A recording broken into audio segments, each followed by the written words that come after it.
जय श्री महाकाल। मैं प्रांजल सिंह सेंगर और मेरे साथ कृष्णा गुप्ता। आज हम सभी दर्शकों के लिए लेकर आए हैं एक विशेष पॉडकास्ट जिसके मुख्य अतिथि हैं श्री महाकालेश्वर मंदिर के मुख्य पुजारी गौरव चंद्र मोहन शर्मा जी। जैसा कि आप सब जानते हैं, महाकालेश्वर मंदिर उज्जैन न केवल उज्जैन भारत बल्कि पूरे विश्व में एक आस्था का केंद्र बना हुआ है। तो बिना देर के हम स्वागत करते हैं श्री गौरव चंद्र मोहन शर्मा जी का, जो कि महाकालेश्वर मंदिर के मुख्य पुजारी हैं। तो आइए शुरू करते हैं। जय श्री राम। जय श्री महाकाल। सबसे पहले तो आपका स्वागत है कि आप हमारी छोटी सी रिक्वेस्ट पर आप आपका कीमती समय निकाल के हमारी इस पहल में जुड़ गए। Thank you so much. तो पुजारी जी ना, मेरा सबसे पहला प्रश्न ये है कि जैसा कि मेरे साथी ने कहा है कि महाकालेश्वर जो ज्योतिर्लिंग है वो सिर्फ भारत में नहीं पूरे विश्व में प्रसिद्ध है। तो आपने अभी तक यहाँ पर जो भी आपका एक्सपीरियंस रहा है कैसा रहा है? क्योंकि जैसे काफ़ी हमें पॉजिटिव वाइब्स आती है, सकारात्मक थोड़ी सी फीलिंग्स आती है यहाँ पर। तो यहाँ पर ऐसा क्या है जो यहाँ के दर्शन बिल्कुल दुर्लभ हैं और यहाँ पर एक अलग ही सकारात्मकता है? सबसे पहले तो भगवान महाकालेश्वर के दर्शन अपने आप में ही दिव्य दुर्लभ है। और अगर मैं उनके बारे में चर्चा कर रहा हूँ तो सबसे पहले तो एक छोटा मुँह बड़ी बात वाली बात अगर कही जाए तो यहाँ पर कोई ऐसी बात नहीं रहेगी जिसमें हम क्योंकि छोटा मुँह बड़ी बात है, क्योंकि हम जिनके बारे में बात कर रहे हैं, जैसा आपने कहा कि भारत ही नहीं विश्व में, विश्व नहीं ये ब्रह्मांड में पूजनीय शिवलिंग है। बिल्कुल। तो ये अपने आप में ही एक अलौकिक व्यवस्था है जहाँ हमारी सोच और सारी समझ खत्म हो जाती है। ये वहाँ तक की अनंत तक की व्यवस्थाओं में भगवान महाकालेश्वर की महिमा मिलती है। इसका एक छोटा सा मंत्र है, उसमें हम अपनी तरफ से इस व्यवस्था को बता सकने की कोशिश करेंगे कि असित गिरि समस्यात् खज्जलम सिंधु पात्रे सुरतरुवरु शाखा लेखने पत्र मोर्वे लिखति यति गृहीत्वा शारदा सर्वकालम तदपित गुणानाम ईशपानम न याति। तो पुजारी जी, आपने बहुत ही खूबसूरत और बिल्कुल मनमोहक मंत्र सुनाया। तो मंत्र सुन के मुझे ऐसा लगा जब सुनने में इतना अच्छा तो इसका अर्थ भी बहुत अच्छा होगा। एक बार अर्थ बताइए ना, कैसा अर्थ है इसका? देखिए, इसका अर्थ अपने आप में एक अद्भुत है। अर्थ समझते ही हम, जो हमने शुरुआत में जो बात बोली है, छोटा मुँह बड़ी बात, वो यही समझ में आ जाएगा आपको भी। अर्थ ये है कि जब शेषनाग 1000 मुखों वाले जो शेषनाग है वो अगर अपने 1000 मुखों से भगवान शिव का गुणगान करे, इस पूरी पृथ्वी को, जो भूमि है उसको पूरा पट्टी बनाते हैं, पट्टी होती है एक प्रकार की पट्टी बनाए, और ये जितनी भी लताएं वृक्ष हैं इनकी अगर हम कलम बनाएं, और ये जितने भी महासागर है इनकी स्याही बना करके माँ शारदा स्वयं अपने सब कालों में इस प्रकार का वर्णन और गुणों का वर्णन अगर करना शुरू करे तो कई काल और कई समय निकल जाएगा, ना वो गुण खत्म होंगे ना वो वर्णन खत्म होंगे। और माँ शारदा भी कहीं ना कहीं पर भगवान से हाथ जोड़ करके प्रार्थना कर लेंगे कि प्रभु आपके गुणों का वर्णन कोई नहीं कर सकता। तो हम उस प्रकार की एक चेष्टा कर रहे हैं कि भगवान के हम गुणों की बात कर पाएँ। तो यही हमने अपने आप की एक व्यवस्था बता दी है। भगवान से गुणों की तो कोई वो जी तो निकाल ही नहीं सकते, वो तो जितने उसका बताया कोई उतना काम कम है। नहीं है। और साथ ही हम अवंतिका में भगवान महाकालेश्वर की बात कर रहे हैं, तो ये अपने आप में एक अलौकिक भूमि है। बिल्कुल। ये अपने आप में, अवंतिका का तो वर्णन हर कल्प में, हर पुराण में, हर व्यवस्था में प्राप्त होता है। ऐसे ही अवंतिकायाम वहितावतारम, जो ये मंत्र है, जो अवंतिका के नाथ है भगवान महाकालेश्वर, वो मुक्ति प्रदान, सज्जनों को मुक्ति प्रदान करते हैं और दुर्जनों के पापों का भी नाश करते हैं। और भगवान महाकालेश्वर के दर्शन से अकाल मृत्यु योग जो हमारी पत्रिका में और हमारे प्रारब्ध द्वारा हमें जो प्राप्त होते हैं उसका नाश करने के लिए भगवान महाकालेश्वर यहाँ पर विद्यमान है। इनके दर्शन अपने आप में ही दुर्लभ है, क्योंकि ये दर्शन देवताओं को भी दुर्लभ है। एक मंत्र आता है, आकाशे तारकालिंगम पाताले हटकेश्वरम मृत्युलोके महाकालम प्रलिंगम नमोस्तुते। तो इसका अर्थ ये है कि आकाश में जो तारकालिंग है, जो स्वर्गलोक है, वहाँ पर तारकालिंग है। तारकालिंग में देवताओं पूजन करते हैं। पाताल में हटकेश्वर है। हाटकेश्वर शिवलिंग जो है उनकी पूजन वहाँ के जो पाताल लोक के जो निवासी है राजा बलि और उनके जो दैत्यराज बलि जिनको कहते हैं और उनके जितने भी राक्षसगण हैं दैत्यगण हैं वो पूजन करते हैं। मृत्युलोक है महाकाल, मृत्युलोक है, पृथ्वी मृत्युलोक है। इस प्रकार से जो 14 लोक हमारे पुराणों में उल्लेख है, नीचे अगर देखा जाए तो रसातल, पाताल, आताल, इस प्रकार से जो है 7 लोक नीचे और 7 लोक ऊपर, स्वर्ग लोक, गंधर्व लोक, यक्ष लोक। इसी प्रकार से ये मृत्यु लोक है जहाँ पर इंसानों का वास होता है। तो मृत्यु लोक के अधिपति भगवान महाकालेश्वर हैं। तो महाकालेश्वर के दर्शन अपने आप में ही दिव्य हैं और दुर्लभ है, और हम लोग भाग्यशाली हैं जो भगवान महाकालेश्वर के स्वरूप के दर्शन हमें प्राप्त होते हैं। ये महिमा भगवान महाकालेश्वर की अगर हम समझ पाए तो ये जैसे मृत्यु के भी काल है बाबा महाकाल। मृत्यु के काल यही भगवान महाकालेश्वर का जो शिवलिंग है अपने आप में अलौकिक है। दक्षिण मुखी शिवलिंग, स्वयंभू दक्षिण मुखी शिवलिंग। पुजारी जी ये एक ही है? जैसे मैंने सुना है कि ऐसे तो 12 ज्योतिर्लिंग है, हर जो ज्योतिर्लिंग है उसका एक अलग महत्व होता है जी। लेकिन सिर्फ एक ये लोता ऐसा ज्योतिर्लिंग है जो दक्षिण मुख में। मैंने एक ऐसे ज्योतिर्लिंग का भी मैंने शायद कहीं वर्णन सुना था जहाँ पर जब वो थे तब छोटे थे साइज में, वो धीरे धीरे करके बढ़ते जा रहे हैं, अभी 7-8 फीट के हो गए और आने वाले शायद 50 या 100 साल के अंदर और वो 12-15 फीट के हो जाएंगे। तो ये जो दक्षिण मुखी हमारे जो महाकालेश्वर ज्योतिर्लिंग है, तो इसमें ऐसा क्या अद्भुत क्यों है ऐसा कि सिर्फ यही एक दक्षिण मुखी शिवलिंग है? देखिए, आपका जो प्रश्न है उसका जवाब आपके भगवान के नाम में ही है। अच्छा। महाकाल, काल मतलब समय, काल मतलब मृत्यु के देवता। जो अग्नि कोण और नैऋत्य कोण, उस तरफ जो भगवान जो दिशा होती है उस तरफ भगवान का मुख है जो कि काल की दिशा है। दक्षिण दिशा जो है काल की दिशा होती है। यही नर्क का द्वार भी बताया गया है, गरुड़ पुराण में इसका उल्लेख है। नर्क का द्वार जो है वो इस तरफ है। इसी तरफ जो है सब प्रकार की व्यवस्थाएं, आप अगर किसी प्रकार का सत्कर्म पूजन पाठ करेंगे तो आप पूर्व मुखी होकर के करेंगे, तो ज्यादा आप पश्चिम मुखी होकर के करेंगे। आप कभी दक्षिण मुखी होकर के पूजन पाठ आपको फलदायक है। तो भगवान महाकालेश्वर दक्षिण मुखी है। इनके दर्शन करने से सब प्रकार के भय, मृत्यु भय, सब प्रकार के पीड़ा का भय जो है वो नाश हो जाता है। तो भगवान महाकालेश्वर के दर्शन इसलिए अलौकिक। ये भगवान महाकालेश्वर के प्रसिद्ध। आपका महाकाल मंदिर से जुड़ाव कैसे हुआ? आप कब से महाकाल मंदिर के मुख्य पुजारी हैं, तो आप कब से आरती कर रहे हैं? क्या आपके पिताजी भी आरती करते थे? आपकी वंश परंपरा चल रही है या गुरु परंपरा से आए हैं? देखिए, सनातन में 2 मुख्य परंपरा का उल्लेख मिलता है, एक गुरु शिष्य परंपरा और दूसरा वंश परंपरा। गुरु शिष्य परंपरा वो परंपरा है जो हमें गुरु से द्वारा प्राप्त जो भी प्रकार के मंत्र, गुरु के द्वारा प्राप्त किसी भी प्रकार की शिक्षा हमें प्राप्त होती है और उसको हम फिर आगे लेकर के हमारे अन्य शिष्यों को देते हैं, जिसमें मुख्यतः सन्यासियों में इस प्रकार की परंपराओं को उल्लेख सबसे ज़्यादा मिलता है। गृहस्थों में भी इस प्रकार के उल्लेख मिलता है। पर वंश परंपरा जो होती है, वंश परंपरा महाकालेश्वर मंदिर में वंश परंपरा, हमारे पिताजी, उनके पिताजी और उनके पिताजी, इस प्रकार से एक व्यवस्था आई है। तो जिस तरीके से मछली के बच्चे को तैरना नहीं सिखाया जाता है, उसी प्रकार से हमें भी उस आचरण में हम पले बढ़े हैं। हमारा जन्म उस आचरण, उस विचारधारा के बीच में हुआ है।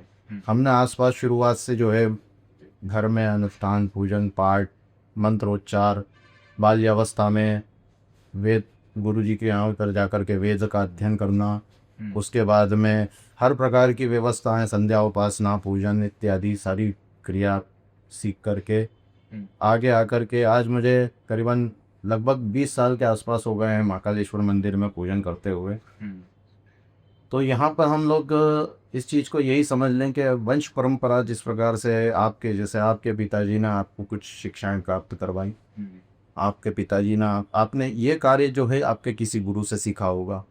तो ये गुरु शिष्य परंपरा और वंश परंपरा हमारे नित्य जीवन में, हर व्यक्ति के जीवन में आती है और यही सनातन का मूल आधार है। सनातन हमारे जीवन में मूलतः व्यवस्थाओं में जुड़ा हुआ है। अब वो आप माने या नहीं माने, पर वो व्यवस्था को रहेगा, वो है व्यवस्था। और हम आज भी इसी प्रकार की व्यवस्थाओं का ही पालन करते हैं। भले हम मंदिरों की बात करें तो मंदिरों में इस प्रकार की व्यवस्थाओं का ज़्यादा उल्लेख होता है, पर अगर हम बात करें, जैसे अभी अगर आपने ये कार्य किसी से सीखा है तो ये कार्य आपने किसी को गुरु बनाया होगा तभी सीखा है, तो ये गुरु शिष्य परंपरा हो गई।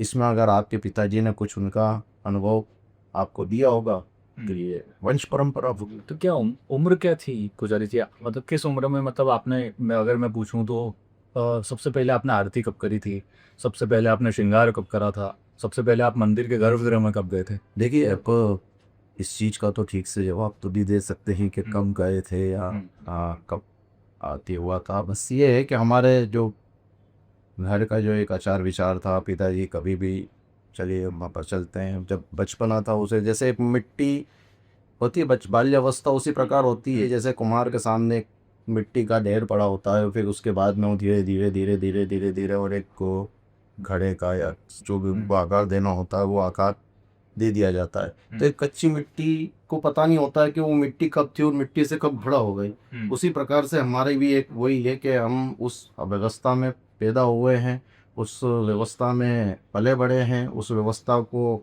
हर सांस की तरह हमने देखा है, जिया है, महसूस किया है। तो लगभग मैंने जैसे बताया 20 वर्ष के लगभग अब मुझे हो गए हैं भगवान महाकालेश्वर के दर्शन नित्य निरंतर पूजन पाठ करते हुए। और उसके पहले से अगर जब बाल्यावस्था में जो घर वाले तो लेकर के जाते ही हैं कि दर्शन को पूजन तो हमारे लिए ज़रूरी है। बालक जब पैदा होता है उसी समय उसके लिए सारी व्यवस्था है, उसकी पूजन पाठ, उसका नक्षत्र, उसकी व्यवस्था देखी जाती है कि इसका क्या नक्षत्र था, इसकी क्या राशि थी। तो ये तो हमारे यहाँ पर हिंदू धर्म में तो स्वतः ही ये व्यवस्था हर व्यवस्थाओं में है। और साथ ही जब मंदिर से जुड़ा हुआ है तो वो तो फिर मेरे हिसाब से जब एक समय होता है जिस समय हम घर से बाहर निकाल सकते हैं किसी भी बात को, तो उस समय सबसे पहले शायद हो सकता है भगवान महाकालेश्वर के ही दर्शन घर वालों ने करवाए हों। क्योंकि मैंने मेरे पुत्र के दर्शन भी इसी प्रकार से कहा, जब घर की डेली सबसे पहले अगर बाहर हुआ है तो पहले वो भगवान के दर्शन की अंत हुआ उनको। तो वो कब से कर रहे हैं ये तो नहीं मालूम है, बस ये कि हमेशा होते रहे भगवान महाकालेश्वर के दर्शन, यही हमारी भगवान से प्रार्थना है। तो यही वंश परंपरा की विशेषता है, यही कुछ चीज़ें हमारे अंदर ही होती हैं, उसको सिर्फ समय के साथ में चेताना पड़ता है। वो गुरु कार्य करते हैं कि वो समय समय पे ज्ञान देकर के जो है उस चेतना को जागृत करते हैं। और कुछ हमारे परिवार के सदस्य जिसमें पिता माता पिता का मुख्य हिस्सा होता है, जिसमें वो उस समय समय पे रह कर के वो व्यवस्थाएं बताते रहे। जैसे गलत सही तो हर माता पिता बताते हैं, पर ये जिस प्रकार से हमारे तो घर का कर्म ही यही है, सुबह उठ करके घर के देवी देवताओं की स्नान ध्यान पूजन करके अपने की पूजन करके फिर देवताओं की पूजन करना, और उसके बाद में पूजन पाठ करके मंदिर जा कर के पूजन पाठ करना। तो ये तो नित्य कर्म है। नित्य कर्म में व्यवस्था है वो कब से शुरू हुआ, आदि अनादि काल से बोला जा सकता है उसको कि आदि अनादि काल से ये व्यवस्थाएं प्राप्त हैं। प्रारब्ध थे भगवान ने इस जन्म में नहीं, पिछले जन्म में जरूर कुछ प्रारब्ध ऐसे होंगे जिसके कारण भगवान ने इस प्रकार की सेवा का मौका दिया। महाकाल मंदिर के अंदर हैं आप और गर्भगृह में आपको हमेशा रहने का मौका मिलता है। ये तो आपके ऊपर बाबा महाकाल का बहुत बड़ा आशीर्वाद है कि जो आपको ये सौभाग्य मिला। काफी दिव्य अनुभव होता होगा महाकाल की आरती करते हुए, उनका श्रृंगार करते हुए। काफी एक आपका जो अनुभव है तो हमारे दर्शकों को बताइए एक बार। देखिए भगवान महाकालेश्वर के दर्शन तो अपने आप में ही दिव्य है। तो भगवान की ऐसी कृपा रही कि हमें उस कुल में पैदा होने का मौका मिला। उस कुल में हम पैदा हुए जिस कुल में भगवान की पूजन पाठ और इत्यादि कर्म होता है। तो जैसा कि मैंने पहले बताया है कि ये सब प्रारब्ध की व्यवस्था है, इसमें किसी भी प्रकार की किसी भी इंसानी हस्तक्षेप का कहीं से कहीं तक कोई विलेप प्रयास हो ही नहीं सकता है। तो ये सब भगवान की ही इच्छा के अनुरूप ये व्यवस्था प्राप्त हुई है। बस कोशिश यही है कि उसी व्यवस्था की मर्यादा के साथ में ही ये जीवन चलता है और इस जीवन के अंतिम क्षण तक भगवान महाकालेश्वर की पूजन पाठ और दर्शन होते रहे। रही बात आपने जो पूछा आरती और दर्शन के अनुभव की, तो देखिए वो महाकालेश्वर मंदिर पुजारी परिवार का नित्य कर्म है। ये नित्य कर्म जिस प्रकार से हम सांस लेते हैं, तो सांस लेने के लिए हमें कुछ अलग से प्रयास नहीं करना पड़ता, वो श्वास स्वतः ही अपने आप में ही आ जाती है। इसी प्रकार से अगर हम उज्जैन में हैं, हमारे घर से निकले हैं, तो सबसे पहले महाकालेश्वर दर्शन जो हमारा नित्य कर्म है वो पूजन, और समय समय पे जो व्यवस्थाओं के समय पे जो आरती और पूजन है वो हम करते रहते हैं। हमने हमारे पिताजी को देखते हुए सीखा, उन्होंने उनके पिताजी को देखते हुए सीखा होगा। तो ये इस प्रकार की एक वंश परंपरा के हिसाब से हमारी व्यवस्था है सुचारू रूप से। बहुत बहुत अच्छी बात लगी हुई आपके विचार सुन के, मतलब इतना आनंद आ गया। और अभी तो स्टार्टिंग 10 मिनट भी नहीं हुए हैं और मतलब इतना धार्मिक माहौल हो गया है कि मैं क्या बताऊं। हर ज्योतिर्लिंग के प्राकट्य की अपनी एक कहानी है, तो ऐसे ही बाबा महाकाल के भी प्राकट्य की कुछ कहानी है। गुरुजी आप हमें ये बताइए। शिव पुराण में इसका उल्लेख प्राप्त होता है कि जब अवंतिका नगरी में कुछ भी प्रजन भगवान शिव की पूजन कर रहे थे, उसी समय इस क्षेत्र में दूषण नाम के राक्षस का आतंक था। वो किसी भी प्रकार के देव कार्य को होने से रोकता था और राक्षसीय व्यवस्थाओं को बढ़ाने की उसका मुख्य कार्य यह था। तब यहाँ पर जब कुछ भी प्रजन अपने पूजन कर रहे थे तभी दूषण नाम के राक्षस का आना होता है और उसी समय आकर के वो यहाँ पर आतंक मचाता है, सभी प्रकार के यज्ञ और पूजन सामग्री को तहस नहस कर देता है। तब विप्रजन भगवान महाकाल शिव का पूजन करते हैं, महाकालेश्वर का आवाहन करते हैं। भगवान शिव स्वतः ही प्रकट होकर के दूषण नाम के राक्षस का आतंक जो था उसका नाश करते हैं। ये मुख्यतः हमें कहानी प्राप्त होती है शिव पुराण से। पुजारी जी, जैसे ये प्राकट्य तो आपने जैसे बताया, लेकिन बहुत सी न्यूज़ में आता है, सुनने में भी आता है कि इससे पहले ना मुगलों ने बहुत बार महाकालेश्वर ज्योतिर्लिंग पे हमला करा। जैसे गजनी का आता है, इल्तुतमिश का आता है, और ऐसा भी बोलते हैं कि बोले जब शिवलिंग पे हमला किया गया था तो उस पर क्षतिग्रस्त कर दिया शिवलिंग को, और जो उसके ऊपर एक निशान बना हुआ है, जो वो निशान है वो क्षतिग्रस्त से आया है। तो सच में ऐसा था कि मुगल ने ये हमला करा था उससे कुछ हुआ था? समय समय पर भगवान शिव सबके आराध्य देव हैं, तो समय समय पर यहाँ पर हर राजाओं ने अपने अपने व्यवस्थाओं से मंदिरों का जीर्णोद्धार करवाया ही है, जिसमें हमें सिंधिया स्टेट के बारे में जानकारी मिलती है, होलकर महारानी होलकर के बारे में जानकारी मिलती है, और ऐसे ही अलग अलग समय पे मंदिर के निर्माण की जानकारी हमें प्राप्त होती है। मुगल काल का एक काल ऐसा था जहाँ पर धर्म की पूरी तरीके से नाश करने की कोशिश की गई थी, जिसमें मंदिरों के ऊपर भी आघात करने का हमें उल्लेख मिलता है, पर शिवलिंग के ऊपर आघात करने का ऐसा कोई उल्लेख मिलता नहीं, मुझे लगता नहीं है। अब ये ऐसी विशाल व्यवस्थाएं हैं, मतलब कह सकते हैं कि भ्रांति है ये, कि लोगों ने गलत न्यूज़ फैला रखी। मुगल काल में जो है हमें कई मंदिरों के बारे में क्षतिग्रस्त करना या शिवलिंग को क्षतिग्रस्त करने की व्याख्या मिलती है, पर महाकालेश्वर में इस प्रकार की कोई व्यवस्था प्राप्त नहीं हुई है। हाँ, मंदिर जरूर क्षतिग्रस्त किया होगा या समय समय पर जो भी व्यवस्था बनी होगी उसकी ये बात हो सकती है, पर जहाँ तक शिवलिंग की बात है तो शिवलिंग अपने आप में ही एक अलग व्यवस्थाओं में रहते हैं। शिवलिंग की अलग अलग व्यवस्था है। शिवलिंग पे किसी भी प्रकार का निशान, और जो आपने बात पूछी है तो वो एक अलग अलग व्यवस्था है। जैसे भगवान महाकालेश्वर के भाल पर एक सोमलेखा का हमें वर्णन प्राप्त होता है, जैसे भगवान का ये विग्रह है, इसके हम सोमलेखा देखे जा सकती है। इसका और वर्णन हम कभी बैठेंगे, अभी इसमें होते कर अलग ही समय लग जाएगा, ये अपने आप में ही एक अलग इंटरेस्टिंग बात है। तो इसमें जब भी हम बैठेंगे उस समय चर्चा करेंगे।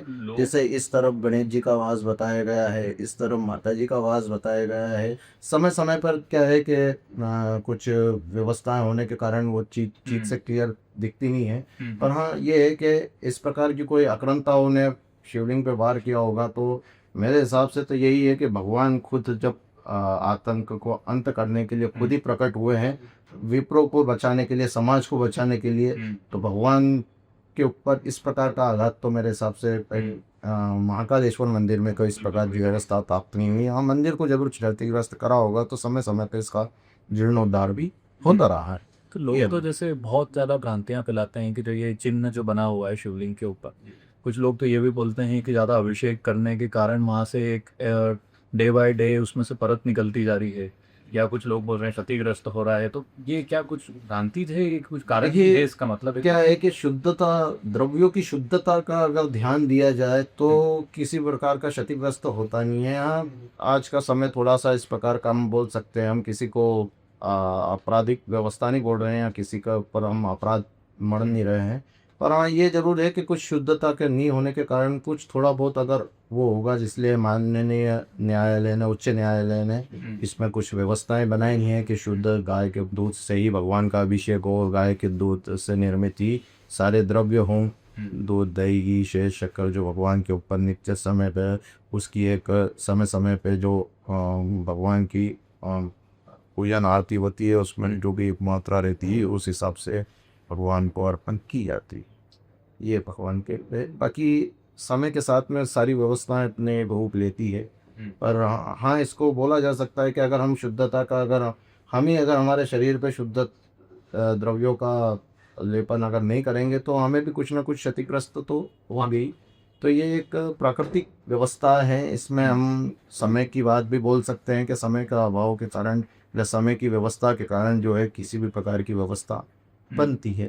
और हाँ ये है कि उसका आज के समय पे बहुत अच्छे तरीके से इसका ध्यान रखा जा रहा है। पानी भी अगर जल धारा भी भगवान को अर्पण होती है तो उसकी शुद्धता का भी ध्यान रखा जा रहा है।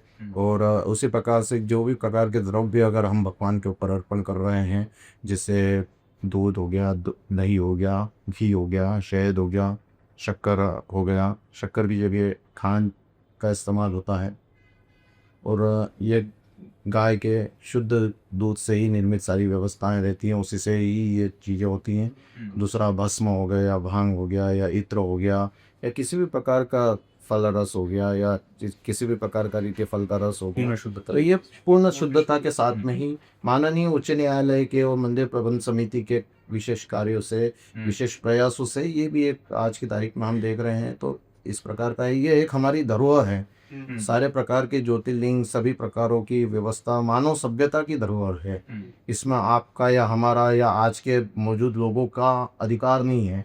ये आने वाले समय पे आने वाले कई सालों तक में जब तक सृष्टि रहे तब तक ये व्यवस्थाएं रहें इस प्रकार की व्यवस्थाओं के लिए। तो ये हमारी जिम्मेदारी है कि हमें शुद्धता का वो जिस प्रकार से हम खुद के स्वास्थ्य के लिए भी चिंतित रहते हैं वैसे ही ये हमारी बड़ी बड़ी विशेष व्यवस्थाएं हैं। इनके भी अगर किसी भी प्रकार का कुछ इस्तेमाल कर रहे हैं तो वो शुद्ध इस्तेमाल हो। इसमें मंदिर समिति का भी कहीं ना कहीं कारण प्रयास यही रहा है कि शुद्ध चीज़ों का ही प्रयोग हो और उच्च न्यायालय ने भी इस प्रकार के निर्णय दिए। मतलब हम ये भी कारण समझ सकते हैं कि जो शासन ने अभी पिछले 2-1 साल पहले जैसे कि हम जब महाकाल मंदिर गर्भ का दर्शन करने जाते थे तो आराम से वहाँ दर्शन होते थे, अभिषेक भी करने देते थे और सारे पंचामृत चढ़ाने देते थे। बट शायद कुछ समय जो हम देख रहे हैं अभी फिलहाल में अब हमें वो चीज़ें सहूलियत हमें नहीं मिलती है कि हम अभिषेक कर पाएँ या फिर हम जल चढ़ा पाएँ या फिर हम दूध अभिषेक पंचामृत कुछ भी चढ़ा पाएँ। तो ये शायद कारण है बहुत बड़ा। देखिए एक कारण हम उस चीज को भी समझे कि भगवान महाकालेश्वर की महिमा दिन प्रतिदिन बढ़ती जा रही है। और महिमा बढ़ने के कारण यहाँ पर लोगों की भीड़ भी बढ़ती जा रही है। भगत भगवान के जो है नित्य दिन प्रतिदिन उसकी संख्या में वृद्धि होती जा रही है। और गर्भगृह की जो एक व्यवस्था जिस अवस्था में गर्भगृह है वो एक देखा होगा आपने एक छोटा सा एक दरगाह जाता है जिसमें से जाना भी है और आना भी है। और ये सारी व्यवस्थाओं के कारण क्या होता है कि अगर हम इतने संख्या में अगर लोगों को देंगे तो शायद कहीं ना कहीं वो व्यवस्था प्रभावित होगी। ये तो हमारी एक स्वतः इच्छा सभी की होती है और इच्छा का सम्मान होना भी चाहिए, ये एक अलग विषय है। और एक खुद की समझने वाली बात भी है कि अगर अभी जैसे एक सरकारी आंकड़ा ही अगर हम देखे जाए तो करीबन नित्य 2 लाख लोग जो है भगवान महाकालेश्वर के दर्शन नित्य करते हैं। अब 2 लाख लोग 2 लाख लोग अगर एक तरीके से अगर आप सोचिए सुबह से शाम तक में भगवान महाकालेश्वर कम से कम 18 घंटे जो है दर्शन सुलभ होते हैं भगवान के। अगर 18 घंटे में अगर हम 2 लाख लोगों को जाने और आने की व्यवस्था करें उसमें बीच में आरती पूजन और मंदिर की परंपरा व्यवस्था जुड़ी हुई हैं उसके साथ में समय समय पर सारी व्यवस्थाएं हैं। तो इतने लोगों की एक दिन में व्यवस्था देना तो मेरे हिसाब से वो शासन के लिए वो चीज़ पॉसिबल भी नहीं और शायद तक भगवान फिर से सच में क्षतिग्रस्त देखो सभी की आस्था है, मैं सभी की आस्था का सम्मान करता हूँ। ऐसा नहीं है कि किसी को नहीं जाने देना चाहिए, पर एक हमें खुद को ही समझाना भी चाहिए कि एक समय की व्यवस्था है। आप भी जाना चाहते हैं, मैं भी जाना चाहता हूँ, ये भी जाना चाहते हैं, सभी जाना चाहते हैं, पर कुछ जाए और कुछ नहीं जाए वाली व्यवस्था में तो कहीं ना कहीं प्रभावशीलता होगी। आने वाले समय में गुजरी थी ऐसी कोई संभावना है कि वापस से दर्शन चालू हो जाएंगे जैसे पहले की तरह होता था? देखिए ये तो पूरी तरीके से शासन प्रशासन के ऊपर है, इसमें जो किसी भी प्रकार की व्यवस्था हमें जानकारी नहीं है। पर हाँ अगर भीड़ अगर बढ़ेगी, अगर ज़्यादा भीड़ होना है क्योंकि मुख्य केंद्र है हमारा आध्यात्मिक मुख्य केंद्र में महाकालेश्वर मंदिर है, तो भीड़ तो पड़ना लाजमी है, पर अगर इतने लोगों को दर्शन करवाना गर्भगृह से, ये शायद प्रशासन के लिए भी बहुत बड़ी, इससे भी बड़ी चुनौती है। अगर वो कोशिश भी करे तो सुलभ दर्शन तो मेरे हिसाब से मुश्किल ही है वहाँ पर। और कहीं ना कहीं फिर इस प्रकार की व्यवस्थाओं से मंदिर की व्यवस्था भी प्रभावित होगी, परंपरा की व्यवस्था भी प्रभावित होगी। तो दर्शन का महत्व बताया जाता है, पुराणों में भी दर्शन का महत्व है, भगवान के विग्रह के दर्शन का महत्व है, भगवान के विग्रह का स्पर्श का महत्व बहुत कम जगह हमें मिलता है, क्योंकि उसके लिए हमें शारीरिक शुद्धता का भी ध्यान रखना चाहिए। क्योंकि हम नित्य भगवान महाकालेश्वर के दर्शन और गर्भगृह में जाकर के स्पर्श करते हैं, हमारा नित्य का कर्म है वो।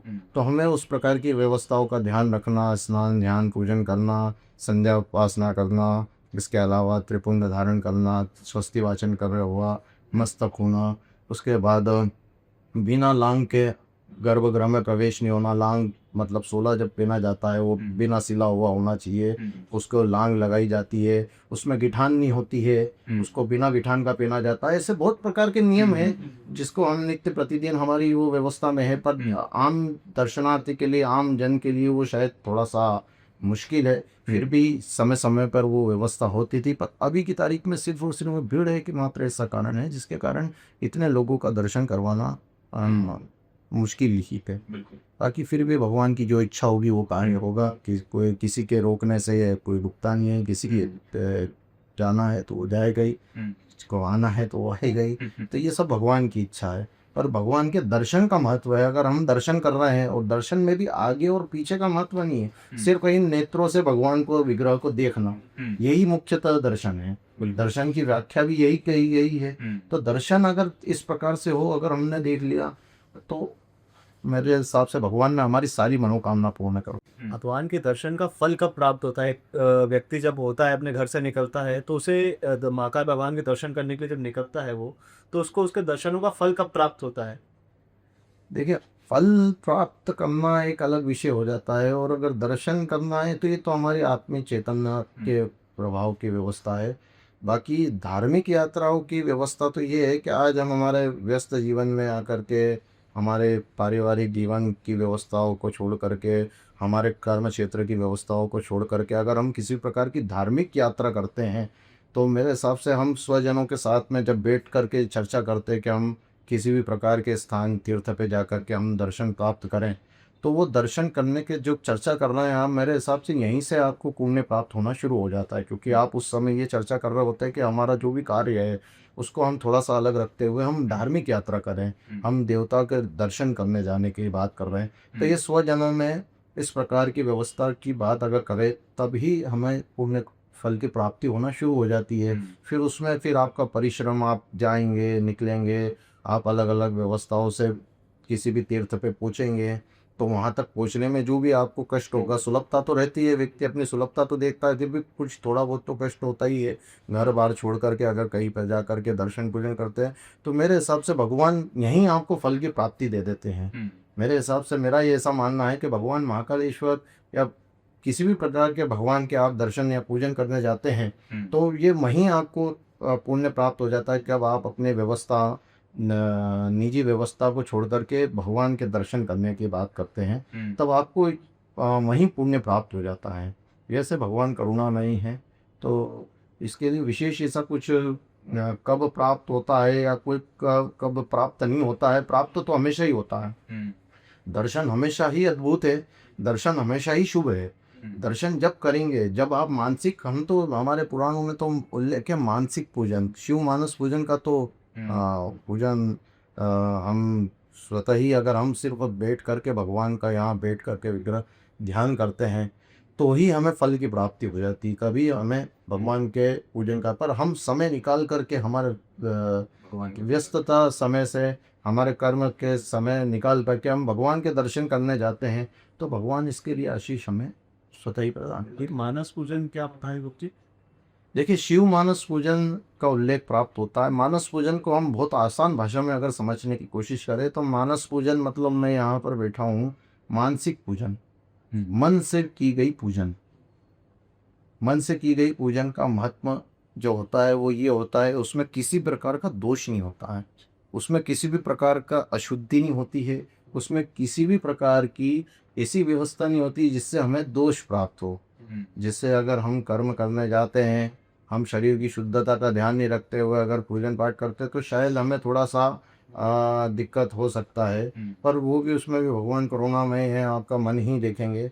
पर आप अगर कहीं बैठ कर के भगवान का चिंतन करते हैं, नाम जप करते हैं, मन ही मन भगवान की पूजन करते हैं, जैसे लोग आ करके आरती देखते हैं, अब वो एक आरती उन्होंने देखी और वो वहीं ख़त्म नहीं हो जाती है। फिर वो कहीं पर भी जाते हैं, हमारे कार्य क्षेत्र में खुद के घर जाते हैं, कार्य क्षेत्र में जाते हैं और 2 सेकंड का 2 मिनट का जब एक आँख बंद करके बैठते होंगे या फिर किसी भी कार्य को करते करते यहाँ की जो व्यवस्था देखी, जो दर्शन करे, उनके बारे में सोचते होंगे, उस व्यवस्था को ध्यान करते होंगे, तो उससे क्या है कि भगवान उनको आशीष उससे भी प्राप्त करते। जो आपने देखा उसको ध्यान किया, उसके बारे में आपने विचार किया, मानसिक आपने पूजन, मानसिक पूजन ये कि जैसे हम यहाँ बैठे बैठे ये ध्यान करें कि अभी मैं भगवान को जल अर्पण कर रहा हूँ, अभी मैं भगवान को दूध अर्पण कर रहा हूँ, अभी मैं भगवान का श्रृंगार कर रहा हूँ, अभी मैं भगवान की आरती कर रहा हूँ या आरती देख रहा हूँ या श्रृंगार देख रहा हूँ, तो उसका भी जो पुण्य है उसमें किसी प्रकार का दोष नहीं, उसमें आपको मन की शुद्धि की जरूरत नहीं है, उसमें कुछ वस्त्र नहीं धारण करवाना है, उसमें किसी भी प्रकार का कोई स्नान ध्यान या इस प्रकार की कोई व्यवस्था नहीं है। उसमें सिर्फ और सिर्फ अपनी व्यवस्था है, भगवान का हमारा जुड़ाव है और हम पूजन के पद को ध्यान कर रहे हैं। अभी भी कहीं भी कर सकते, कहीं पे भी कर सकते हैं, तो उसका फल तो निश्चित ही मिलना, उसमें किसी भी प्रकार का दोष नहीं है। क्यों दोष नहीं है? इसलिए दोष नहीं है क्योंकि उसमें शुद्धता का ध्यान नहीं रखना है। हमारा मन हमेशा शुद्ध है, शरीर दोष है, शरीर अशुद्ध हो सकता है, मन तो अपनी जगह शुद्ध शुद्ध। तो पुजारी थी जैसे मतलब मानस पूजन पे तो आपने बहुत अच्छे से जो समझाया। तो क्या होता है कि ना हमारे घर में भी बहुत बार मंदिर होते हैं और कभी कभी हनुमान जी के मंदिर होते हैं, पंचमुखी हनुमान मंदिर होते हैं, तो वहाँ की ना बहुत मान्यता होती है और ऐसा बोलते हैं कि अगर आप वहाँ पर 2 दिन दीपक ना जलाओ तो आपको उसका दुष्प्रभाव भी देखना पड़ेगा। तो अगर हम हमारे पूजनीय भगवान का, हमारे इष्ट का पूजन जो कर रहे हैं, अब पूजन के बाद हम फॉर एग्जांपल अगर हम 1 हफ्ते हम उनका पूजन कर रहे हैं, किसी कारणवश हमको 2 या 3 दिन के लिए कहीं बाहर जाना पड़ा और अगर हम वहाँ पर दीपक नहीं जला पाए, हम वहाँ पर पूजन नहीं कर पाए, तो ये जैसे आपने जो मानस पूजन बताया, तो मानस पूजन का फल और जो हमने हमारे घर में पूजा करी, मंदिरों में पूजा करी, उसका फल समान होगा? देखिए, ये दोनों एक अलग अलग व्यवस्था है और इसका अलग अलग व्यवस्थाओं का होना के कारण ये है कि जैसे हम हमारे घर में विग्रह लेकर के आते हैं और उनका नित्य पूजन करते हैं, पर गृहस्थ के साथ में बहुत सारी समस्याएं हैं। गृहस्थ हमेशा उस व्यवस्था को लेकर के चल नहीं सकते हैं। गृहस्थ में हमारे जीवन में उस प्रकार के उतार चढ़ाव जो होते हैं जिससे कारण हम शारीरिक रूप से भगवान का पूजन पाठ इत्यादि नहीं कर सकते, ये हमारी व्यवस्था है। और इसके लिए पुराण बस यही आदेश करते हैं कि उसकी मर्यादा हो, मूर्ति की भी एक मर्यादित व्यवस्था बताई गई है कि इतनी ही बड़ी मूर्ति होना चाहिए।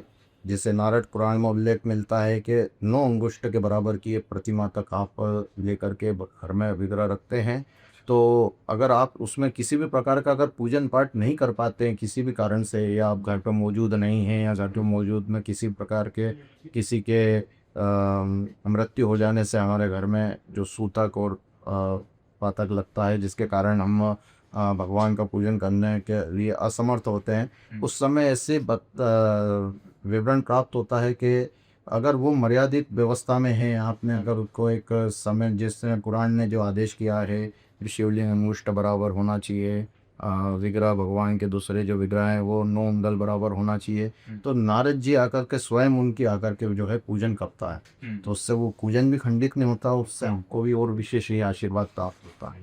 और बड़ी विग्रह रखने का कहीं ना कहीं पुराणों में भी आदेश नहीं दिया। प्रक्रिया वगैरह है इसकी कि मतलब हमें घर है हमारा, तो घर में कितना साइज होना चाहिए और क्या पूजन वगैरह होना चाहिए? देखिए, घर की बात करें तो घर में जैसे हम अगर हम हमारे घर में भी अगर नया घर बनवाते हैं और उसमें जब हम निवास करने के लिए जाते हैं तो उसके पहले हम गृह प्रवेश और गृह शांति और इस प्रकार की पूजनों की बात करते हैं। वैसे ही हमारे घर में जो है मंदिरों का भी एक उल्लेख प्राप्त होता ही है कि हर घर में एक मंदिर होता है, तो उसकी एक मर्यादा ये है कि नित्य कर्म हम यहीं कर लें, जिस प्रकार से हमारा किसी भी प्रकार का कार्य क्षेत्र कुछ भी हो सकता है, पर हम आकर के घर पे आकर के घर से निकलने से पहले घर के भगवान की पूजन करें, आशीर्वाद लें। तो इसके लिए वो विग्रह की व्यवस्था यही बताई गई है कि 9 अंगुष्ठ बराबर किसी भी प्रकार का विग्रह अगर आप लेकर के आते हो, कम से कम 9 अंगुष्ठ है, उससे ज़्यादा नहीं होना चाहिए। इतना उससे छोटा ही होना चाहिए, उससे ज़्यादा नहीं होना चाहिए। और साथ ही शिवलिंग की भी बात अगर बताई गई है, तो शिवलिंग भी आप नर्मदेश्वर बाणलिंग की पता मिलती है, अपने आप में स्वयंभू है, उनमें देवता का वास स्वतः ही है, आपको प्राण प्रतिष्ठा करने की जरूरत नहीं है। और उसके अंगुष्ठ बराबर वो आपके देवता होने चाहिए, शिवलिंग होना चाहिए। तो उनकी पूजन का आप अगर नित्य किसी कारण से असमर्थता है, तो फिर उसके लिए आपको कोई दोष नहीं है। इस प्रकार की व्यवस्था। अगर किसी ने घर में ही मंदिर बनाया है, घर में ही प्राण प्रतिष्ठा करवा रही है शिवलिंग की, तो फिर उसके लिए क्या नियम है? देखिए, घर में प्राण प्रतिष्ठा होना तो कहीं से कहीं तक भी वो नहीं है। हमारे घर में मंदिर होता है, मंदिर में हम विग्रह भगवान का रखते हैं और उनकी नित्य पूजन करते हैं, इसकी बस यही है।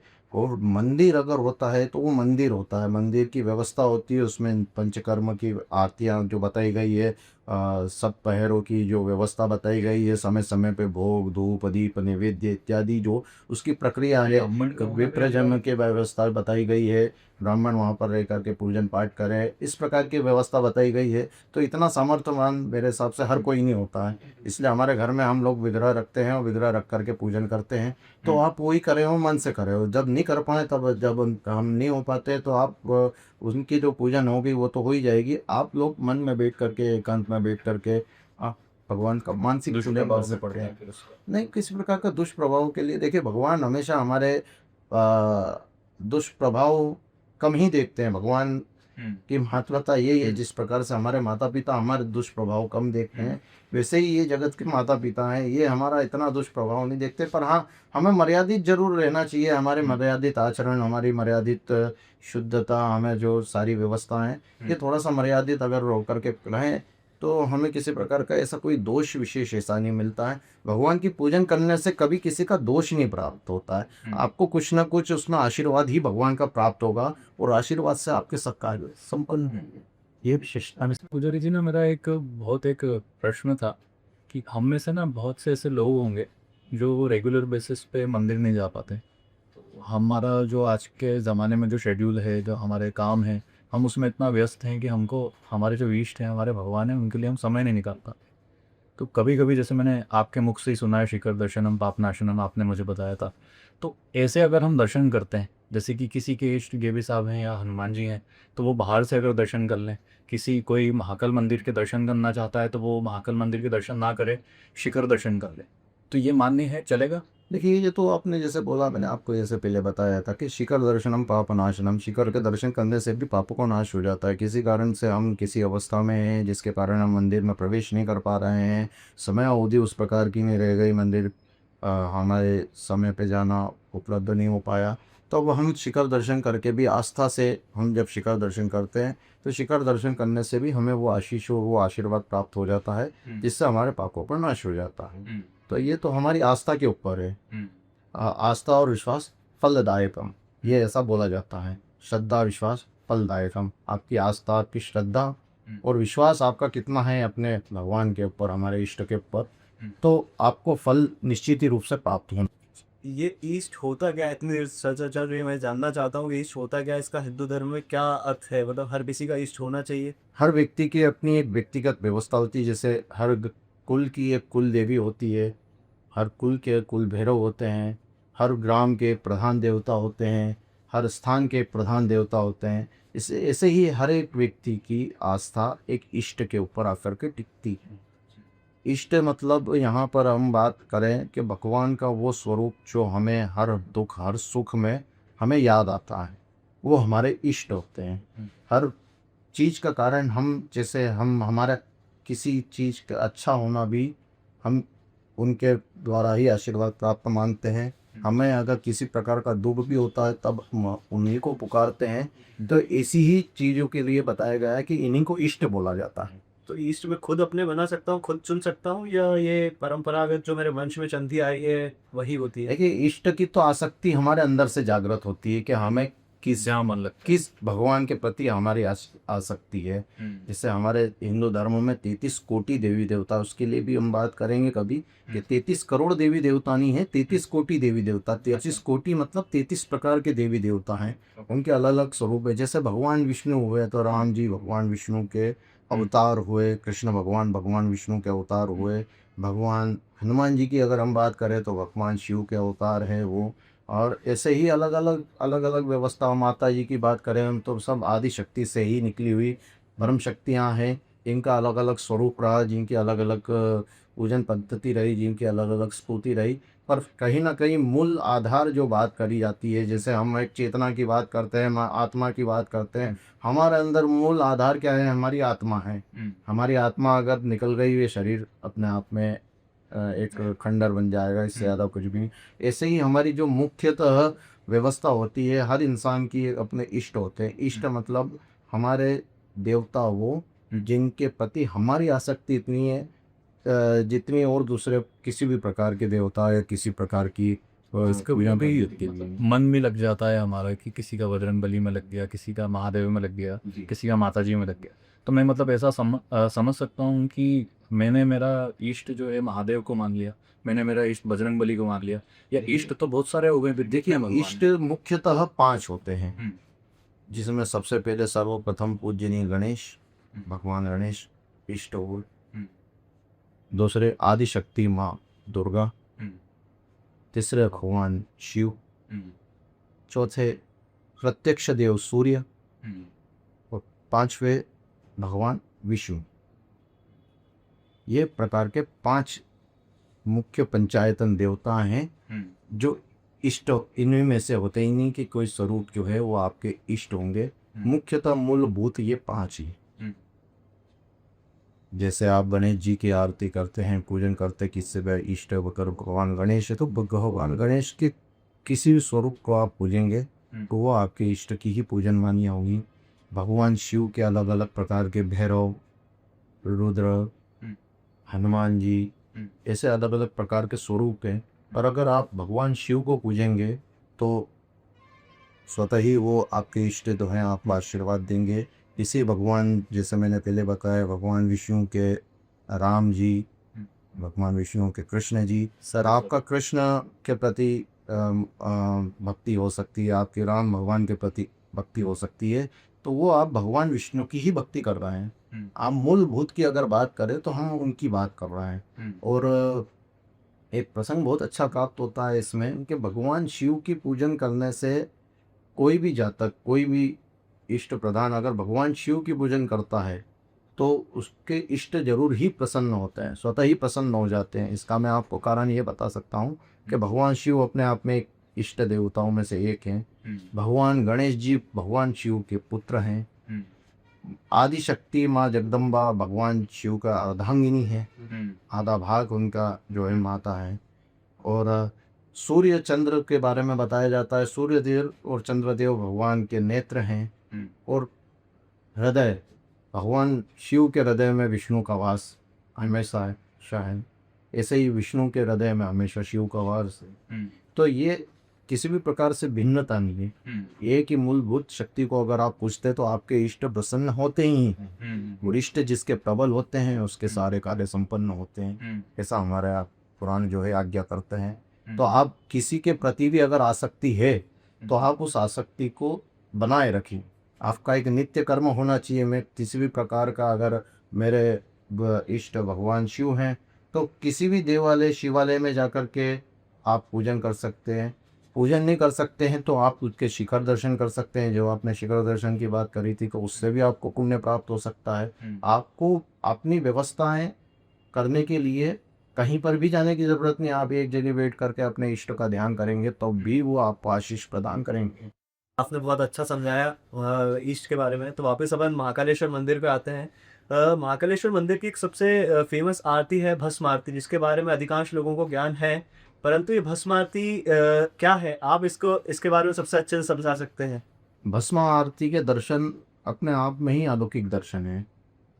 आपको अगर इस चीज़ को अगर बहुत आसान शब्दों में अगर मैं समझाने की कोशिश कर सकता हूँ तो उसको आप इस तरीके से समझिए कि भस्म एक आत्मा का एक जो सफ़र होता है, एक आत्मा का जो एक निरंतर व्यवस्थाओं में चलते हुए अपनी व्यवस्था से आकर के अपनी व्यवस्था से, जैसे एक आत्मा ने ये शरीर धारण किया, ये धारण करके फिर वो पूर्ण करके दूसरा शरीर धारण करेंगे, इस प्रकार की एक व्यवस्था को मैं अगर आपको बताऊं तो भगवान शिव का जो विग्रह है वो निराकार स्वरूप है, जिसमें श्रृंगार किया जाता है। भगवान को श्रृंगार करने के बाद पहले उनका स्नान किया जाता है, स्नान अलग अलग द्रव्यों से किया जाता है, तो निराकार स्वरूप का स्नान पूजन होता है।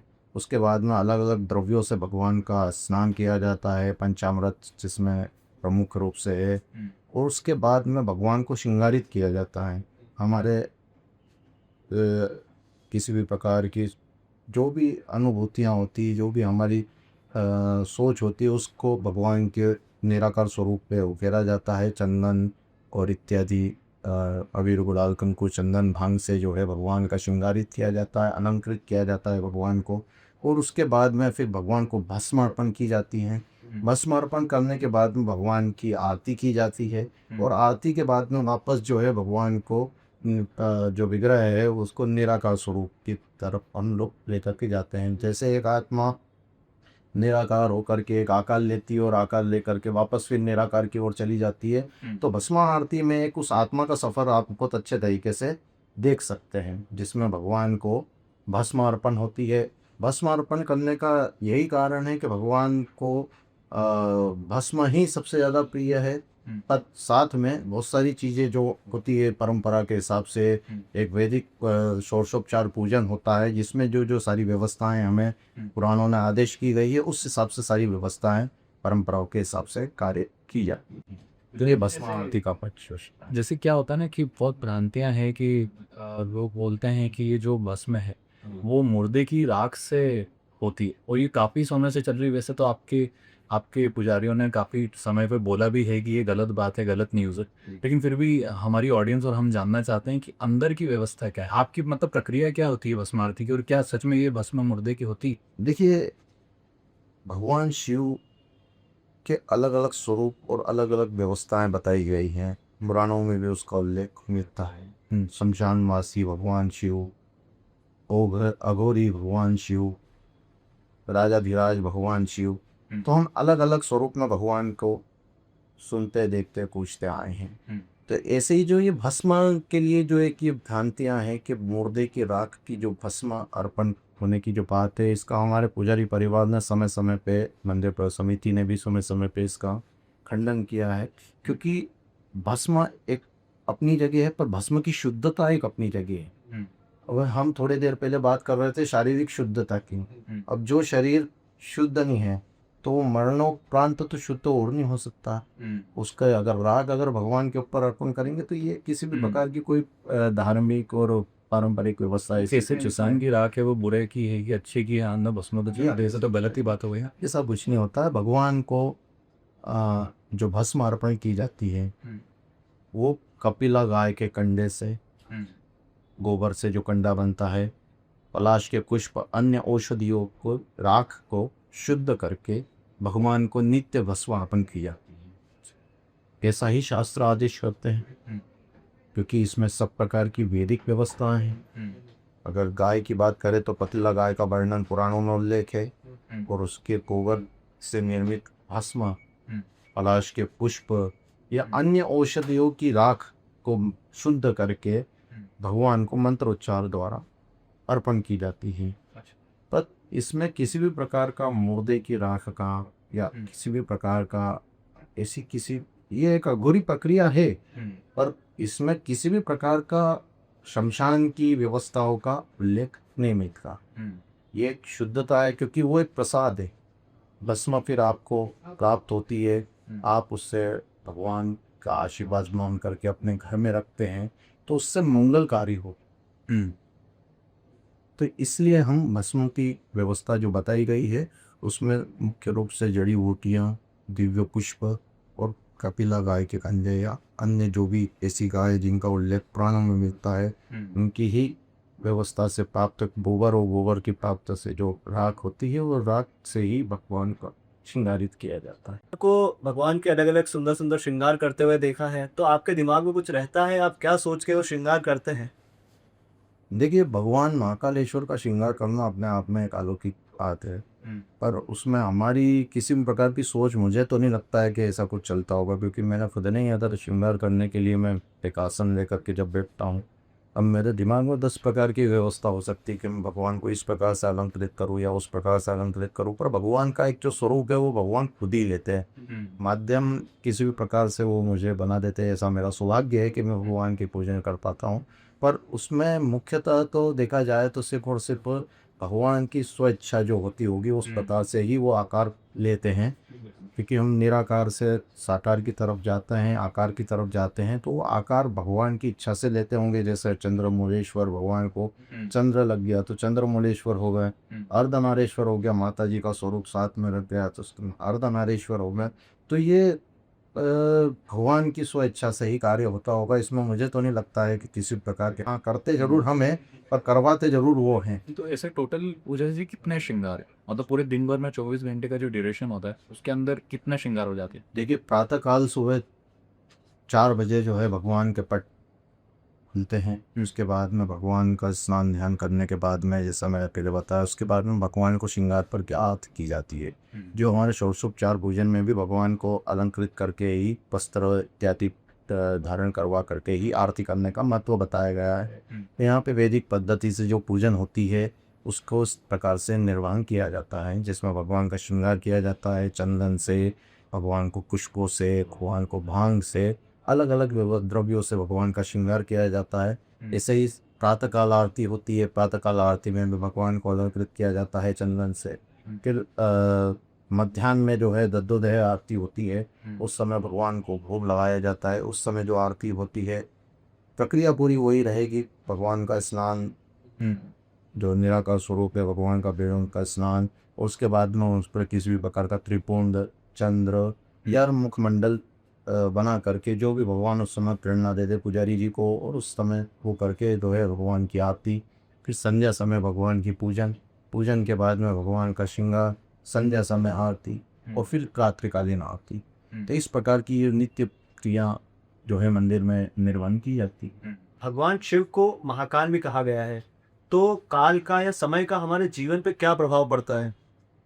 देखिए, हम तो भगवान महाकालेश्वर के ही भगत हैं, और समय का तो हमारे जीवन में बहुत सारा प्रभाव, समय, देश, काल, स्थान, समय, इसका हर व्यक्ति के जीवन में बहुत प्रभाव होता है। हम अगर इसको देखा जाए बहुत आसान शब्दों में अगर हम इसको समझें तो हमारे जो एक दिन होता है पूरा, उस दिन में भी हम कई बार कई जो 4 युग हमारे जो बताए गए हैं, सतयुग, त्रेता युग, द्वापर युग और कलयुग, इसका प्रभाव हमारे एक दिन में ही बहुत आसान शब्दों में अगर हम समझ पाएँ तो मैं आपको इसमें बहुत आसान शब्दों में ये समझा सकता हूँ कि हमें यही शिक्षा दी जाती है कि सूर्योदय से पहले आप अपना बिस्तर छोड़ दें। इसका मतलब ये, सूर्योदय मतलब ब्रह्म मुहूर्त से लेकर के सूर्योदय के पहले का जो काल होता है, जो पहर होता है, उसको सतयुग माना गया। उस समय आप सुबह उठेंगे तो किसी के लिए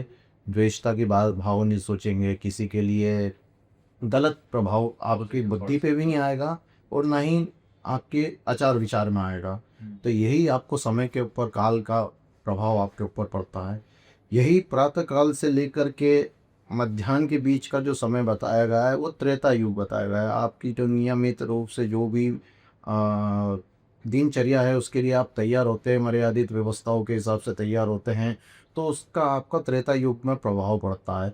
मध्याह्न आपका जो है कर्म क्षेत्र बताया गया है। मध्य से संध्या के बीच में जो समय बताया गया है वो कर्म क्षेत्र बताया गया है। जिस प्रकार से अर्जुन को भगवान कृष्ण ने ये पथ प्रदर्शित किया था कि तू अपना कर्म कर, फल की चिंता मत कर, कर्म कर, कर्म प्रधान होता है। तो इसमें नित्य दिन में जो है व्यक्ति मध्याह्न के समय पे अपने कर्म पे, आप और हम अपने अपने समय पे कर्म पे ही रहते हैं, तो वो कर्म का समय है। और रात्रि समय जो बताते हैं, संध्या से मध्याह्न रात्रि तक का जो समय होता है वो होता है कलयुग का समय। उस समय कहीं ना कहीं हमारे अंदर विचारधारा जो है दिन भर की, जो भी किसी ने कुछ बोला, किसी ने कुछ करा, तब हम जब शयन शैया पर जाते हैं, तब उस समय हमारा भाव प्रभाव उसी प्रकार से कार्य करता है कि इसने मेरे साथ ऐसा करा, मैं इसके साथ ऐसा कर दूंगा। ये कभी ब्रह्म मुहूर्त में नहीं आएंगे, ये कभी आप जब कार्य करते रहेंगे उस समय नहीं आएगा, ये जब आप उस कार्य के लिए तैयारी कर रहे होंगे उस समय नहीं आएगा, ये आपको उस समय आएगा। तो ये एक दिन को आप अगर 4 युग में बांटा जाए तो ब्रह्म मुहूर्त हो गया सतयुग, प्रातः काल से मध्याह्न का समय हो गया त्रेता युग, मध्याह्न से संध्या का समय हो गया द्वापर युग, और संध्या से रात्रि का समय हो गया कलयुग। आप अपने विचार को इस प्रकार से देख एक ही सकते दिन हैं, के 24 घंटे में चारों युग के चारों युगों की आप दर्शन कर सकते हैं। भगवान महाकाल को अकाल मृत्यु का भी देवता कहा जाता है कि अकाल मृत्यु को हर लेते हैं। तो क्या उनके दर्शन से भी ये लाभ मिलता है, या उनका एक पूजन होता है जो महामृत्युंजय मंत्र है उसके द्वारा ही किया जाता है, या दर्शन से भी वो फल प्राप्त हो जाता है? देखिए, बहुत अच्छी बात पूछी आपने, अकाल मृत्यु। सबसे पहले इसके लिए आपको ये समझना पड़ेगा कि अकाल मृत्यु क्या होती है। अकाल मृत्यु का मतलब मृत्यु टल जाती है, ये नहीं होता है। लोग सोचते हैं कि हमारा व्यक्ति है वो थोड़ा सा ऐसी परिस्थिति में है जहाँ पर उसकी सही परिस्थिति नहीं है, तब हम महामृत्युंजय जाप करवाते हैं तो जिससे वो स्वस्थ हो जाए, स्वस्थ हो भी जाए, पर अगर उसके योग होंगे तो स्वस्थ होंगे। देखिए, भगवान ने भी विधि के विधान बनाए हैं, वो विधि का विधान भी भगवान खुद भी नष्ट नहीं करते हैं। इसलिए कभी भी हम पुराणों में ये उल्लेख प्राप्त होता है कि कभी भी किसी को अमरता का वरदान भगवान ने ये दिया। अमरता का वरदान नहीं देने का कारण यही है कि व्यक्ति को अपना प्रारब्ध भोगना है। व्यक्ति प्रारब्ध कैसे भोगेगा? जब अगर उसने ज़्यादा दुष्टता कही होगी या ज़्यादा ऐसे कुछ कृत्य कह रहे होंगे जो मर्यादित आचरण में नहीं बोला जाता है, तो इसलिए उसका कुछ ऐसे कुछ प्रभाव पड़ जाता है जिसके कारण उसके अकाल मृत्यु के योग बन जाते हैं। और अकाल मृत्यु के योग भगवान महाकाल के दर्शन से अगर उसके प्रारब्ध अच्छे होंगे तो दर्शन से वो योग टल जाएंगे। फिर भी अगर उसने ऐसे भीषण और पाप अगर किए होंगे तो फिर तो भगवान भी एक तक ही व्यवस्था बताते हैं। उसके बाद में तो फिर भगवान ने भी ब्राह्मण जैसे उनका परम भक्त था, पर भगवान को ना करके समझा देते कि ये है, पर भी उसके जो योग थे, उसका जो प्रारब्ध था, उनको भगवान राम के ही हाथों मृत्यु प्राप्त होनी थी, तो वो कैसे भी करके जो है उस व्यवस्था में प्राप्त हो गए। कुछ लोग धार्मिक यात्रा के लिए भी आते हैं, लेकिन फिर भी मतलब सुनने में आता है कि कुछ लोग अभी जैसे वैष्णो देवी की बात सुने आप, या केदारनाथ की बात सुने, बाढ़ आती है, अकाल कुछ आ जाता है, उसके कारण वहीं भी मृत्यु हो जाती है धार्मिक यात्रा पर ही। तो देखिए, इसके लिए एक छोटी सी कहानी है जो कई बार हमें आपको भी सुनने को मिली होगी या नहीं सुनने को मिली होगी, मैंने तो कई बार सुनी है। आप अगर उसको थोड़ा सा एक छोटा सा रूप में अगर मैं बता पाऊँ, तो देवताओं की एक सभा हुई थी, जिस सभा में भगवान विष्णु भी आए हुए थे, जिस सभा में सारे देवी देवता आए थे, तो उसमें यमराज भी आए हुए थे। तो भगवान विष्णु जो है अपने वाहन गरुड़ जी के साथ में आए थे, और वो गरुड़ जी वहीं खड़े हुए थे। और यमराज जी का जब आना हुआ तो उन्होंने एक छोटी सी चिड़िया वहाँ पर चहक रही थी, तब उनको देख करके मुस्कुराए, चिड़िया को देख करके। तो गरुड़ जी को संशय हुआ, क्योंकि पक्षीराज है रोवितु, जिनको थोड़ा सा है ये लगा कि ये यमराज जी जो है ये बेचारी जो चिड़िया है इसका प्राण नहीं हल है, तो उसकी रक्षा करने के लिए यमराज जी उसको देख करके अंदर चले गए। और उनके मन में जो संशय आया, अच्छी अनुभूति आई कि मैं किसी की प्राण बचाने की कोशिश करूं, तो गरुड़ जी अपने विशाल पंखों के साथ में गरुड़ चिड़िया को अपने पंजों में लेकर के बहुत कोसों दूर जाकर के उसको एक वृक्ष पर बिठा दिया। वहाँ पर उस वृक्ष पर एक नाग का वास था, उस नाग ने निकल करके उस चिड़िया को निकल लिया। और गरुड़ जी जब ये सब चीज़ देखी, तब उन्होंने फिर वापस अपने स्थान पर आए और यमराज जी से पूछा कि आप उसको देख करके मुस्कुराए, और मैंने ऐसा ऐसा हुआ। और मैंने उनको पूरा घटनाक्रम जब यमराज जी को बताया, तो आपने उसको देख करके मुस्कुराए क्यों? तो जैसे हम अभी बात कर रहे हैं विधि के विधान की, तो यमराज जी ने भी यही बात कही कि प्रभु की भी लीला अपरंपार है। अपरंपार इसलिए है क्योंकि ये इस चिड़िया की मृत्यु इस क्षण लिखी हुई है, और ये उस जगह से कोसों दूर है, और इसके छोटे से पंख से ये कहाँ पहुंचेगी वहां तक, पर इसकी मृत्यु निश्चित है, इसका प्रारब्ध ही वही है। तो इसके लिए मेरे मन में यही सोच आई कि भगवान की बनी हुई ये जो सृष्टि है, इसमें किस प्रकार के ढंग से जो है सारी व्यवस्था, जिसको जहाँ पहुँचना है उसको वहाँ पर पहुँचना ही है। तो आपने जो है उस प्रारब्ध में, उस विधि के विधान में अपना एक योगदान दिया, और आपने उसकी रक्षा करने के लिए वहाँ पहुँचा और असल में उसकी मृत्यु वहीं थी। अब मैं यही सोच रहा था कि ये छोटे से पंख से जो है वहाँ इतने दूर मीलों दूर का सफ़र कैसे तय करेगी। तो उसमें आपने विधि के विधान में सहयोग किया और वो तब गरुड़ जी को यह एहसास हुआ कि किसी भी प्राणी की मृत्यु या किसी भी जीव की मृत्यु पे जो साधु संत भी कहते हैं कि शोक करना अच्छा नहीं है, तो उसके लिए यही बताया गया कि वो उसका प्रारब्ध है, वो उसकी एक व्यवस्था है, उस आत्मा का एक सफ़र है, एक उस आत्मा के अनंत की तरफ जाने का एक व्यवस्था है। उसमें आप सिर्फ और सिर्फ आप और हम उसमें सिर्फ और सिर्फ एक माध्यम है, इससे ज़्यादा हम कुछ नहीं। इसलिए ना शोक होना चाहिए ना खुशी होनी चाहिए किसी भी प्रकार की ज़्यादा। इसलिए बुद्धिजीव और जो साधु संत ऋषि मुनि हैं वो उसके लिए यही आज्ञा करते हैं किसी के ना जाने की ज़्यादा दुख होना चाहिए। इसीलिए नहीं होना चाहिए कि सब अपने अपने प्रारब्ध लेकर के आए और अपने अपने प्रारब्ध लेकर के चले जाएंगे। माता पिता पत्नी बच्चे ये सब इसी शरीर के हैं, आत्मा के हैं, ये इस समय प्रारब्ध होता है। और आपने बात कही अकाल मृत्यु की, भगवान महाकालेश्वर के दर्शन तो दिव्य है ही। अकाल मृत्यु में जो है महामृत्युंजय मंत्र का प्रयोग किया जाता है। अगर उस मंत्र से, उस प्रयोग से, उस पूजन से अगर उस जीव की आत्मा को, उस जीव के प्रारब्ध अगर थोड़े ऊपर नीचे हो सकते हैं तो उस प्रयोग से वो हो सकते हैं। तो वो हमारे पास उसकी जानकारी नहीं है, वो भगवान की जानकारी, वो क्या आशीर्वाद देते हैं, वो क्या आशीष देते हैं, वो भगवान की व्यवस्था है। हमारा मुख्यतः जैसे गीता में भी इसका एक साधारण सा एक व्यवस्था बताई गई है कि आप सिर्फ और सिर्फ कर्म करें। हमें सिर्फ कर्म करना है, हमें सिर्फ ये इस प्रकार का कर्म करना है कि हमारे व्यक्तियों का हम महामृत्युंजय मंत्र का जाप करें या करवाए ब्राह्मणों द्वारा, तो हमारी तरफ से उसको, उस जीव को कुछ ना कुछ तो लगेगा, इस जन्म में नहीं तो अगले जन्म में लगेगा। आपका किया हुआ किसी भी प्रकार का शुभ कार्य, देव कार्य विफल नहीं जाएगा। बिल्कुल। पुजारी जी, जैसे जो भगवान महाकाल ज्योतिर्लिंग जो है वहाँ पर जो शिखर है वो स्वर्ण का है, लेकिन फिर भी ऐसा बोलते हैं कि जो महादेव हैं, महादेव को चांदी पसंद है, रजत पसंद है। तो फिर अगर जब भगवान को रजत पसंद है तो स्वर्ण का शिखर ऐसा क्यों? देखिए ये प्रश्न काफ़ी सालों पहले भी उठा था और इसमें ज़्यादा नहीं जाते हुए बस मैं आपको छोटी सी बात ऐसे ही इसको एक बात बता देता हूँ। जैसे मैंने पहले भी ये मंत्र का उच्चारण किया था, आकाशे ताड़पालिंगम कातारे अटकेश्वरा, तो इसी में हमें इस चीज़ का जवाब मिल जाता है। आकाश में जो स्वर्ग लोक है वो स्वर्णता है, ध्यान रखिए स्वर्ण है वहाँ पर, तो स्वर्ण नगरी है तो वहाँ पर विद्यमान है वो। हाटकेश्वर जो पाताल बताया गया है पुराणों में उसको भी स्वर्ण बताया गया है, वो भी स्वर्ण नगरी है। और उज्जैन की अगर बात करें तो उज्जैन का नाम भी अगर देखा जाए तो स्वर्ण श्रृंगा, स्वर्ण कनक श्रृंगा, इस प्रकार से जो है ये स्वर्ण नगरी है। इस स्वर्ण नगरी के अधिपति कौन है? भगवान महाकाल। तो जब स्वर्ण नगरी है, आपको हमें अब दिखता नहीं है या हमारी इस आंखों से देख नहीं पाते या हमारे लिए स्वर्ण का मतलब वो सोना ही है या जो भी एक चीज़ है, तो भगवान ने किसी भी चीज़, भगवान ने तो किसी भी चीज़ को, भगवान के लिए अगर निषेध है तो केवड़े का पुष्प, केवड़े का इत्र, वो कुछ ऐसी चीज़ें जो भगवान शिव की पूजन में मान्य नहीं है। बाकी भगवान ने सभी को अपना है, भगवान पशुपति है, भगवान ने सभी विश्वों के, विश्व वाले जितने भी जंतु है उनके भी अधिपति हैं।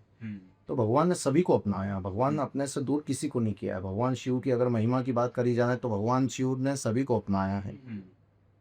तो हलाहल विष पीने वाले भगवान महाकाल, भगवान शिव, वो किसी भी चीज़ को अप्रिय नहीं मानते और ये तो उनकी सबसे प्रिय नगरी, जैसे काशी है भगवान की प्रिय नगरी है, वैसे ही अवंतिका भी अपने आप में एक प्रिय नगरी है जो भगवान शिव को प्रिय है। ऐसे ही बहुत सारी, जब हम अवंतिका की बात करेंगे, अवंतिका की महात्मा की बात करेंगे और महाकाल और अवंतिका की बात करेंगे, तब आपको बहुत सारी चीज़ें ऐसे समझ में आएगी। इसमें आपको ये लगेगा कि ये जो सारी व्यवस्थाएं चल रही है और ये भगवान की इच्छा से बहुत निरंतर रूप से, व्यवस्थित रूप से चल रही है। आपके सारे प्रश्नों का जवाब आपको उन सब चर्चाओं में आपको ही जाएगा। वहाँ ये स्वर्ण नगरी है, इसलिए यहाँ पर किसी भी प्रकार पर कोई सी चीज़ निषेध नहीं है। भगवान को रजत प्रिय है, ये भी सत्य बात है, इसलिए आप देखेंगे गर्भोदरा रजत में है, और स्वर्ण भी प्रिय है भगवान। ये स्वर्ण नगरी है, इसलिए स्वर्ण भी प्रिय है, तो शिखर भगवान का स्वर्ण है। पर पुजारी जी जैसे ये तो हम एक धातु की बात कर रहे हैं, और आप ये तो चीज़ आप भी और हम भी समझती हैं कि ये रजत और सोना दोनों कीमती धातु। तो जो भक्त नहीं चढ़ाने की कैपेसिटी रखता है, मतलब जो सक्षम नहीं है चढ़ाने के लिए, जी, वो भक्त महादेव को क्या चढ़ाए? देखिए सबसे पहले तो भगवान को कुछ भी चढ़ाने की ज़रूरत नहीं है। मैंने आपको पहले बताया, वो बस अपनी श्रद्धा चढ़ा दे भगवान को।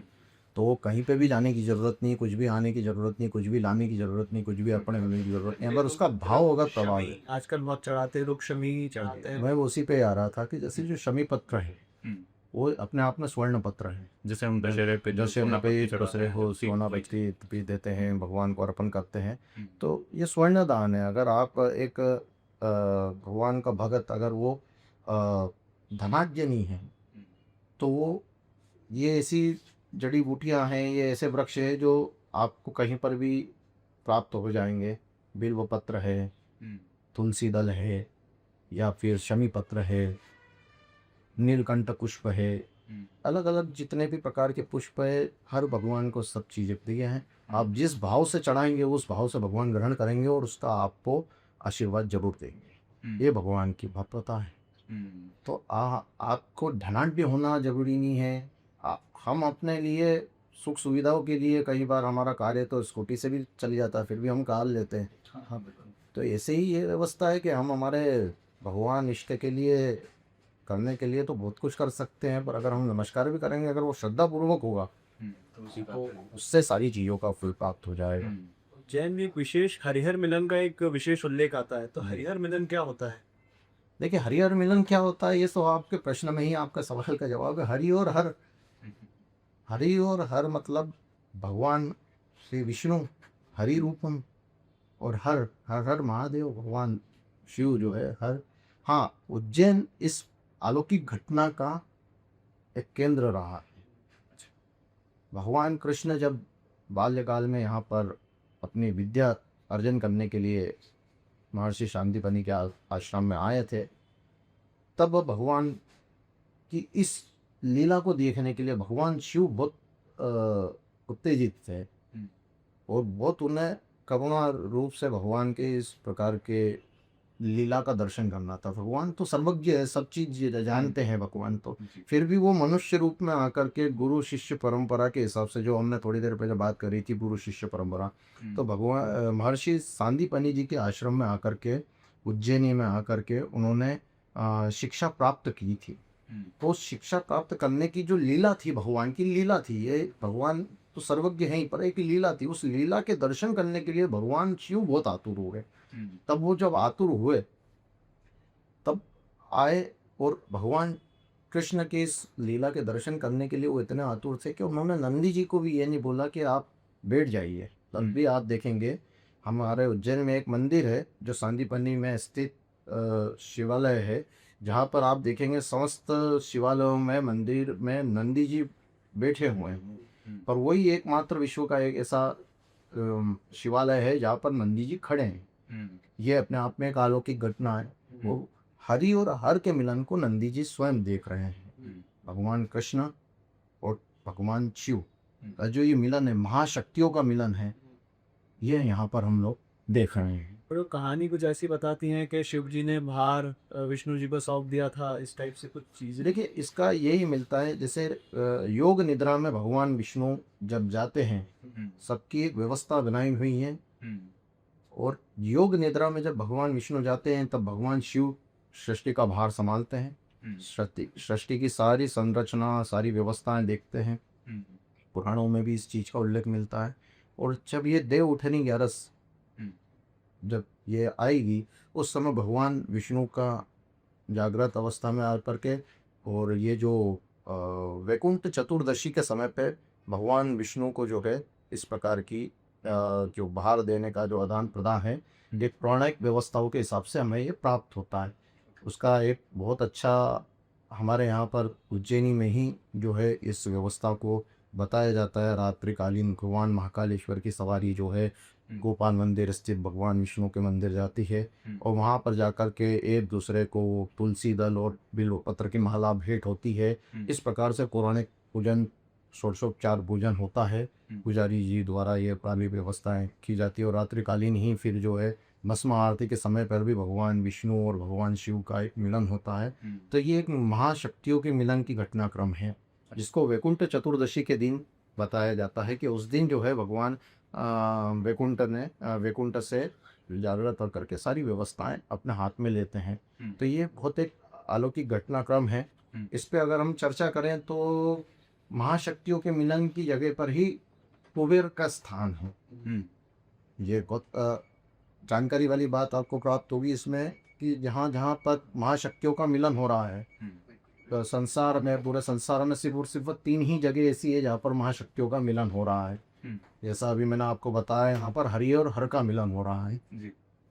ऐसे ही बद्री विशाल में नर और नारायण पर्वत का मिलन हो रहा है। तो वहाँ पर कुबेर जी का स्थान है। वो ऐसे ही तिरुपति बालाजी में महालक्ष्मी और भगवान विष्णु का मिलन हो रहा है। तो उस जगह पर भी विद्यमान है भगवान कुबेर।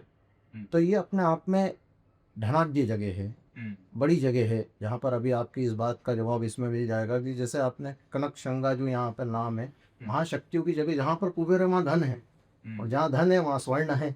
तो स्वर्ण नगरी हुई होगी। तो स्वर्ण नगरी की, हालांकि इस चीज़ के लिए स्वर्ण नगरी नहीं है, स्वर्ण नगरी है वो अपने आप में ही है, उसके लिए किसी भी चीज़ की ज़रूरत नहीं है, पर ये एक व्यवस्था हमें प्राप्त होती है। तिरुपति बालाजी के लिए हम जानते ही हैं वहाँ पर किस प्रकार की व्यवस्था है। बद्री विशाल की व्यवस्था भी अपने आप में जानते ही हैं। वहाँ नर और नारायण पर्वत का मिलन हो रहा है, तो इसलिए वहाँ पर ये व्यवस्था है। तो कुबेर जी के इस पूरे संसार में मुख्य 3 स्थान